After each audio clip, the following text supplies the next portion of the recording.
It's the same old story when it comes to supersizing and growing your business. Sharon Horne-Ellstrom here, and our idiom for today is, it's the same old story. It's the old story. It's to kill the story. There's lots of idioms about stories, but since we're got alarm set, talking about and using the SOAP framework, which the S in the SOAP framework stands for story or situation. Today for the annual challenge, I wanted to talk about something that was story related in our idiom today for Supersize Your Business.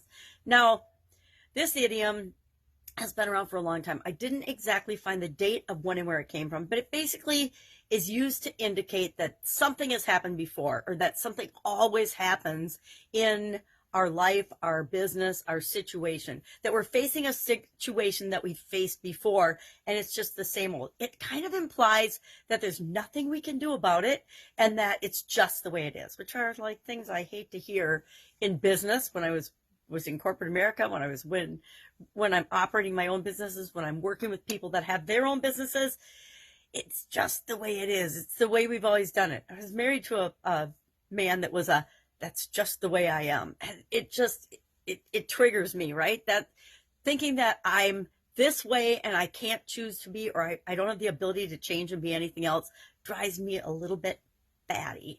So today, I guess my challenge to you is, have you heard this idiom? Have you used this idiom? Have you said, same old story? And if you haven't said it, have you thought it?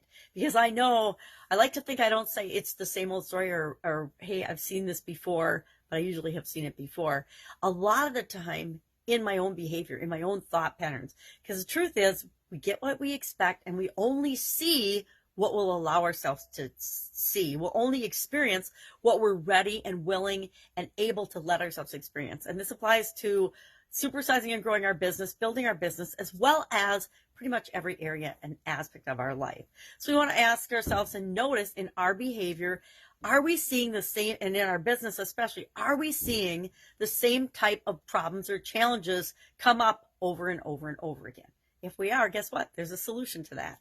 Are we learning from the negative experiences that we have and the things that don't work out the way we want them to? And are we capturing those learnings so that other people can learn from them too, so that everybody doesn't have to make their own mistakes? Are we repeating and intentionally creating processes and systems for the things that we do that work out well? It's amazing to me how many business owners I work with that have nothing documented or written down in their business. So like if they got hit by a truck or a car, what would happen to their business? Well, it'd be like the pandemic, dead stop, right?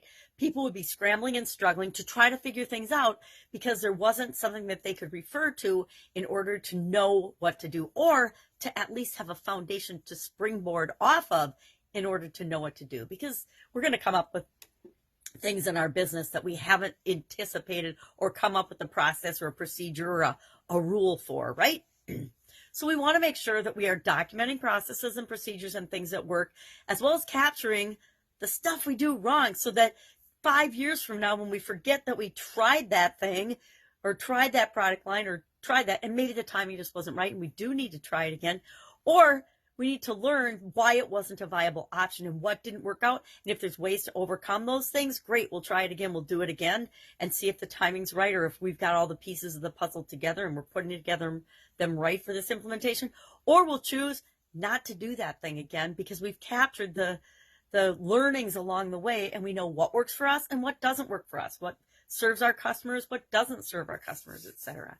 So I like to create frameworks, and the SOAP framework is an example of that. During the pandemic, I came up with a way to define my unique way of handling changes and challenges and things that were outside of our control, outside of my control. And I call it the SOAP framework, and I've been teaching it for a couple of years now because it's a way to automatically deal with the challenges and the things that come up in our life, business or life, that we can install in our subconscious, and it guarantees that we're going to get better results than if we just wing it or use whatever process we happen to think of first when it comes to solving a problem.